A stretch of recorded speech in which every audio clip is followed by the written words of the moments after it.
So the topic of today's video is the root jurisdiction of the Supreme Court.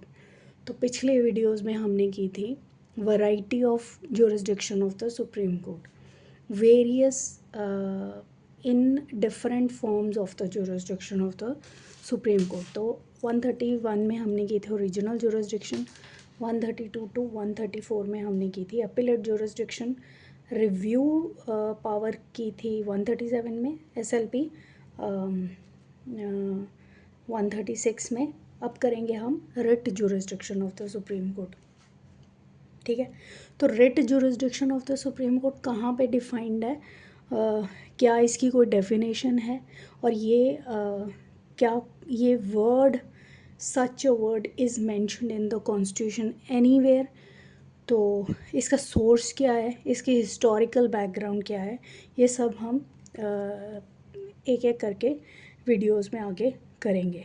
तो पहली बात, जो writ jurisdiction of the supreme court है, वो supreme Court की जो पावर है वो 32 में डिफाइंड है और 226 में हाई कोर्ट की पावर है.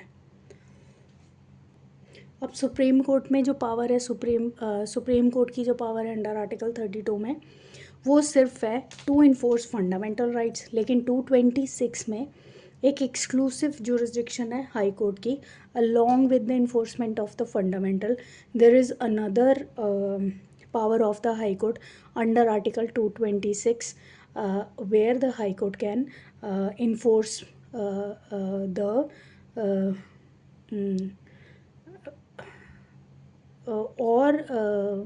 the power of the high court can be availed for any other purpose other than the enforcement of the fundamental right. तो 32 की पावर हुई just for the enforcement of fundamental right, और 226 की power है for the enforcement of fundamental right plus for any other purpose. ठीक है, अब एक इशू हम करेंगे कि 32 की लिमिटेड पावर है टू इन्फोर्स फंडामेंटल राइट. ठीक है, 226 में fundamental plus for any other purpose.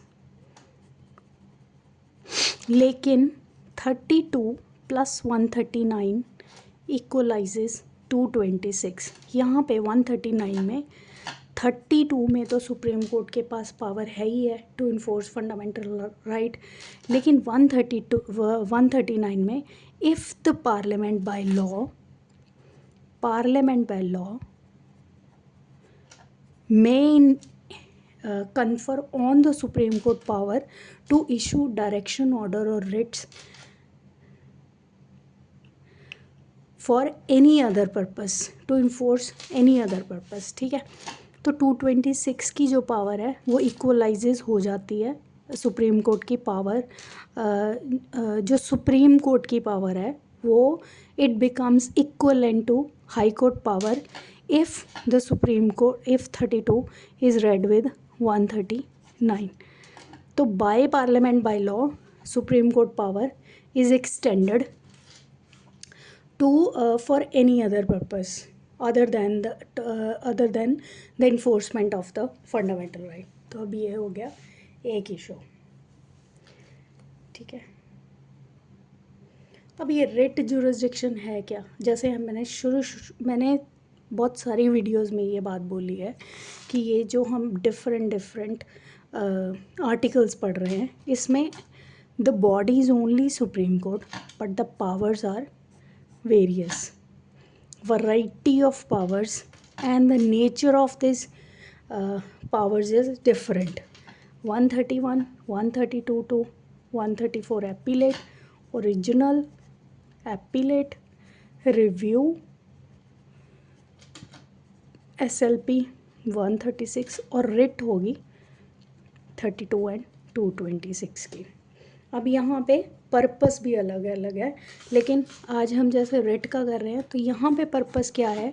32 में सुप्रीम कोर्ट का पर्पस है इन्फोर्समेंट ऑफ फंडामेंटल राइट, और 226 में enforcement of fundamental right plus for any other purpose. ठीक है, अब the next question arises, is there any definition in the constitution of writ? So the answer to this question is the writ. There is no definition or it is not being defined anywhere in the constitution of the India. तो writ जो एक power है Supreme Court की वो कहीं भी defined नहीं है. It is only a proceeding. अब ये प्रोसीडिंग वर्ड कहाँ से आया, इसका सोर्स क्या है, और ये जो रिट है इसका सोर्स क्या है.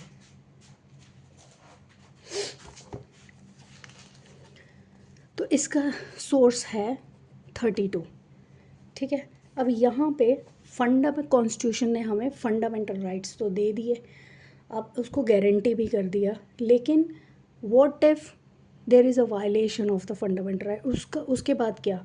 तो रेमेडी हमें कहाँ मिलेगी, तो रेमेडी हमें मिलेगी 32 में. तो यहाँ पे कॉन्स्टिट्यूशन ने गारंटी कर रखा है हमारे इस राइट को. This is our constitutional right which is being provided by the Constitution of India under Article 32, where we can go to the Supreme Court to get our fundamental rights enforced in case of their violation. ठीक है. तो ये जो हमारा right है Supreme court के पास जाने का, हमारे फंडामेंटल राइट्स को इन्फोर्स करवाने का, वो गारंटी कहाँ कर रहा है, कॉन्स्टिट्यूशन 32 क्लॉज 1 में. अब सपोज़ राइट तो हमें पता चल गया कि हमारा राइट है कहाँ पे, वो है 32 में, क्लॉज 1 में. अब सुप्रीम कोर्ट की क्या पावर है. ठीक है. सुप्रीम कोर्ट की क्या पावर है यहाँ पे. The supreme court shall have power to issue direction order और writ including writ in the nature of habeas corpus, mandamus, prohibition, quo warranto and certiorari, whichever may be appropriate for the enforcement of any of the rights conferred by this part. तो supreme court के पास कौन कौन सी power है. It has the power to issue directions, orders और writ of these different kinds. ठीक है. तो इसके पास out of these 3 powers of the direction, order और writ is one of the power of the Supreme Court, where through issuance of it one can get its fundamental rights enforced by the Supreme Court. ठीक है. तो ये right हमें कहाँ guarantee हो रहा है, 32 क्लॉज 1 में. और सुप्रीम कोर्ट की पावर क्या है, टू इशू डायरेक्शंस, ऑर्डर्स और writs to enforce our fundamental right. तो ये हो गया हमारा सोर्स सुप्रीम कोर्ट की पावर का टू इशू रिट, और हाई कोर्ट की पावर का to issue writ is mentioned in article 226 of the constitution.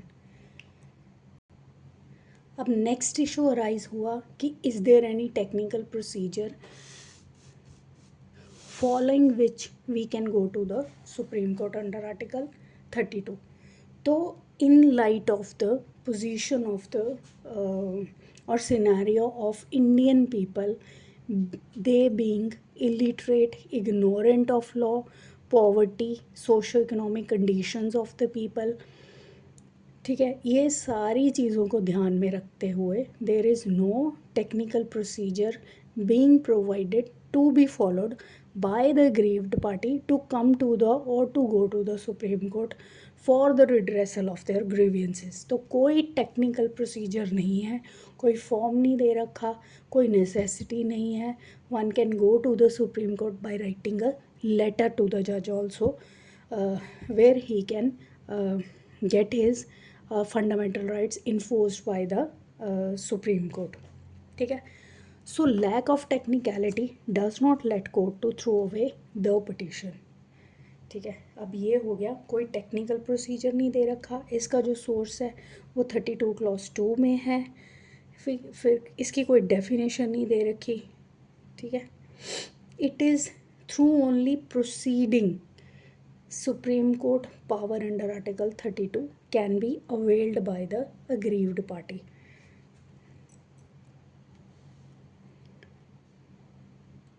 अब इसका हिस्टोरिकल बैकग्राउंड क्या है, इसका सोर्स क्या है, ये कहाँ से आया. तो हिस्टोरिकल बैकग्राउंड में पहले हम पढ़ेंगे. It is also called a prerogative right. Prerogative का क्या मतलब है कि प्रायोरिटी पे जो चीज़ें रखी गई हैं. तो it is a concept of English common law जब कॉलोनी यहाँ पे राज करती थी, अंग्रेज़ यहाँ पे राज करते थे, तब उस टाइम में इंग्लिश कॉमन लॉ रूल करता था यहाँ पे। तो किंग्स रूल था यहाँ पे, because they were originated in king's prerogative power of superintendence over the due observance of law by his officers.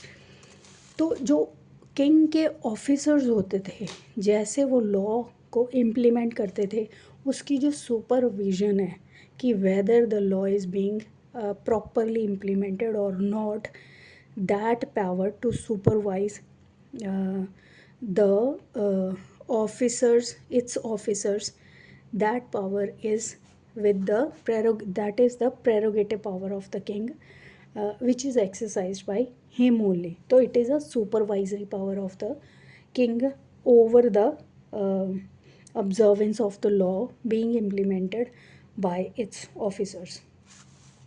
तो प्रोसीडिंग तो हमने कर लिया कि कोई प्रॉपर फॉर्मुलेशन या फिर कोई प्रॉपर फॉर्म है नहीं।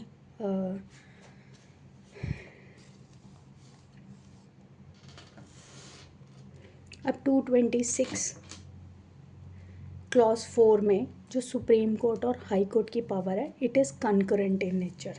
इसका क्या मतलब है कंकरेंट इन नेचर का, कि आप अब सपोज़ ए अग्रीव्ड है, ठीक है, ए अग्रीव्ड है, अब उसके पास पावर है सुप्रीम कोर्ट के पास जाने की भी और हाई कोर्ट के पास जाने की भी।